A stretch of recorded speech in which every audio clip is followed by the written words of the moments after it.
and thank you very much for having me here. So what I'm going to talk about is two very distinct pieces. One is the fin, which is the finance and capital markets, and then secondly, the technology. So we epitomise the point of fintech. I'm going to make some quite punchy comments and some things that I've got hard conviction in, all challengeable, but get ready for a few sort of punchy sort of statements from me. So we'll start off with the first piece. The first big statement, we have got one of the biggest generational opportunities that we've ever experienced right on our doorstep with China. So this is a point on capital markets.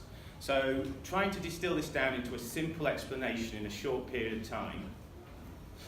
What we have in capital markets is that most assets are represented by a market price. That is equities, that's bonds, credit bonds, so forth, indexes. That market price, as a definition, is the consumption of all available information and the decisions made on top of that information that is then reflected into a price. So the market price should represent all known information that has been decided on at one point in time.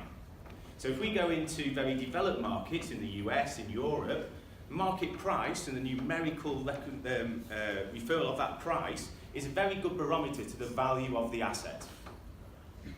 Now if we take that into China, what we have at the moment is a developing market where the efficiencies of that market are starting to come to the fore right now.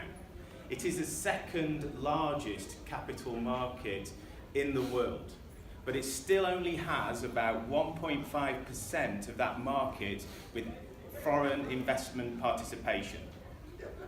Also within the domestic framework of that participation, we have, and I will do this quite a lot, I'll put everything into buckets of three, but please don't understand the world is not buckets of three, and there is a whole line that connects all of these buckets. So when we look at the participation, the people who are consuming the content in China, the people who are making decisions and transmitting those decisions through transactions into market price, we have fundamental investors. Fundamental investors are trying to get the full value out of the life cycle of that asset and holding it for a very long time. Therefore, we'll be making fundamental decisions on top of content to do with structural components to that asset. Joint ventures, new patents, drugs, products, market structure. These kind of very structural events. And they will examine that, and they will usually examine that through a series of research and analysts and services that they consume to get that information. That is a long horizon in terms of the investment. So they will be transmitting those decisions into market price through their transactions. Then in the second bucket, we have fair value. Fair value is looking to exploit the differences between sort of medium-term structural types of investment information in their investments. They will be going short, they will be going long. At the moment in China, you don't have the ability to go short. However, there is still those fair value people looking to try and exploit that medium-term component of the information. And then in the third bucket, we have speculation and speculators.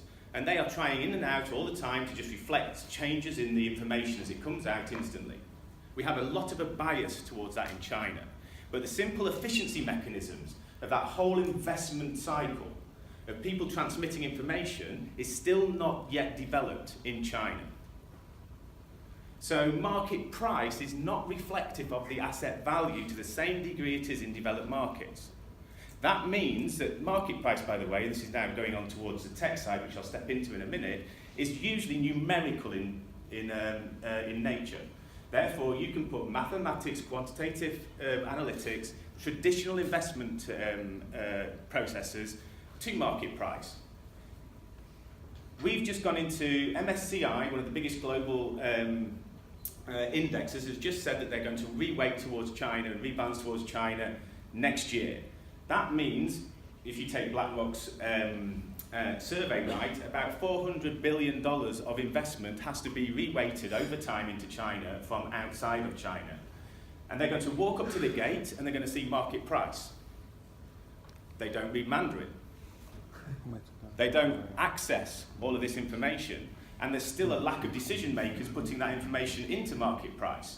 So The bad thing is the fact that it's inefficient. The good thing is that is an ocean of alpha, of value available.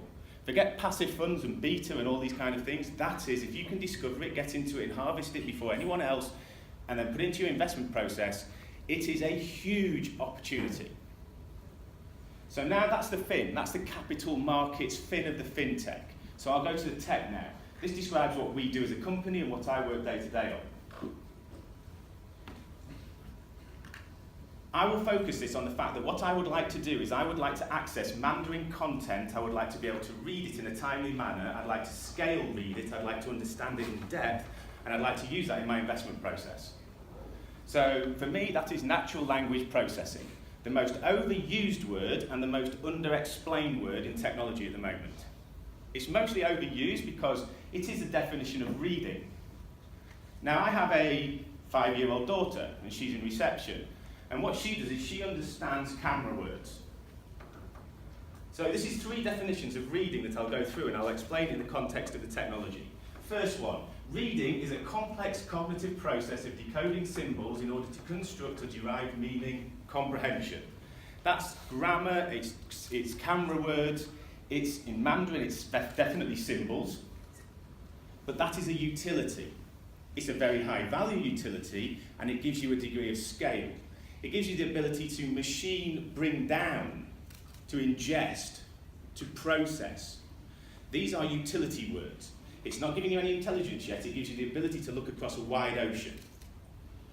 So if you put this in the context of, say, driverless cars, this is GPS. This is the mapping to be able to get the area right and be able to bring it down into systems so you can start to interrogate it. People build a lot of processes off this. A lot of products off this, and it's a high value utility. However, capital markets, as hopefully I alluded to earlier on, operates in weapons grade information, and therefore still is not probably investable at this stage. Reading, in its second definition, is a complex interaction between the text and the reader, which is shaped by the reader's prior knowledge, experiences, attitude, and language community. Now we get interesting. Now we step down one level. That means it has to be understood in a capital markets context. I.e., this is a bull market. When I asked my daughter what a bull market was, it's where we buy and sell cattle. It's not a bull market in the context of capital markets.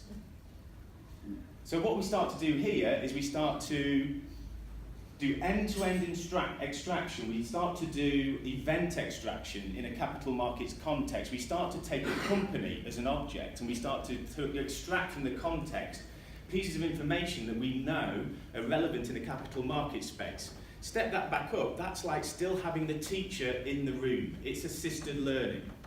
So we still have, and what we have in our company is 20 years plus, 30 years plus, people who've seen life cycles of economics, life cycle of assets, understand company analytics, all of these kind of things. And they're the teachers in the room sat next to the algorithm. We're not allowed false positives. It goes back to the weapons grade points. False positives in a capital markets context means that you lose money. So we assist learn at this stage. But what we're doing is we're starting to create a degree of reading and understanding on the line and in the context of capital markets. And that is an algorithmic event. The reading process requires continuous practice, development and refinement. In addition, reading requires creativity and critical analysis. Once you can understand and decode the symbols, once you can link it and you can read on the lines, you can ask the teacher to leave the room. And then you can start picking up books and you can start learning yourself. Because you realise some of the connections. So let's put it into this context. Everybody, if they just want to, don't bother if you don't want to. If you close your eyes and I say this, so everyone just close their eyes for a moment and just think of this. You are sat on a sunny beach with the sea lapping at the shores. Now everybody is imagining a place. That place isn't mentioned in the sentence. You're probably imagining a feeling. That's not mentioned in the sentence. These are all interactions that are happening because of your experiences, because of what you've seen in the past, the way you're interacting with the text, and this is when you're reading a book and the pleasure you get from a book, because you're understanding it behind the lines, and you're reading between the lines. So we've got to also, in a capital market space, have the ability to understand over an experiences the interrelationship between sentences and the knock-on effect through to a specific piece. So for example, if we say Steve Jobs quits Apple, okay, let's step it back to the beginning of the text. I understand that literally. Steve Jobs quits Apple. I understand Apple is a company. I understand Steve Jobs is a CEO. So that's a second idea of a second concept of reading. The third one then is, what's the impact of that? What's the impact on the supply chain of Apple and the companies supplying Apple? What is the impact on the design process of the new products if he's not around? And so forth. These are still programmable relationships, but you have to start looking and finding them. So we go here in terms of technology into neural network mappings, where what we allow the algorithms to do is explore connections to try and see if it will keep proving them. If it doesn't prove them, it stops looking at content. If it proves them, it still keeps reading content to prove them more. If it finds new ones, it starts to put new ones in place. If it finds one and it stops, it holds it and stores it, memory. Second thing it does then, if it finds it and it stores it and it doesn't happen again for a while, it can forget. And it can forget that relationship. So that's what we call LSTM, so we've got long short-term memories within some of the algorithms as well, so they can start to do this by themselves. And this is an experience that learns over time. So we just produced a white paper, and in that white paper what we found was we were able to take 25 stocks in China, and we were able to identify abnormal equity moves even if the company wasn't mentioned in the content, which takes it way from the utility value that I mentioned in the bucket one with the way that technology works. So that's the tech. So the real definition of having the biggest opportunity for a generation is not just the size of the capital market and the opening up of the capital market, which even in a traditional sense is a huge opportunity. But if we start to then bang together the AI that I discussed in terms of the ability to read and access Mandarin content and bring that down into a capital market content in the way I described, we can actually reinvent or establish some of the foundations of one of the world's biggest capital markets from day one, without having to put in place all of the traditional structures of analysts, new participants, and wait for all that to happen over a period of a decade or 2 decades, like any other market, like Japan when it opened up in the 1980s. AI can act as a fundamental new foundation pillar to the start of the capital markets in China. So I think there's one last thing that I'll put with that, is that just like driverless cars, GPS, sensors, cruise control, driverless, it's not at a point yet where it's driverless. It can't just go into play. It has to still be assisted. We still need teachers in the room to some degree. We still need that then to be put into human-driven decision-making processes as well. Because I think, again, it goes back to that point of weapons-grade technology. So it's tempered by that, but the technology is allowing us to walk down that path. So I finished there. I think that's my 15 minutes. So thank you very much for listening.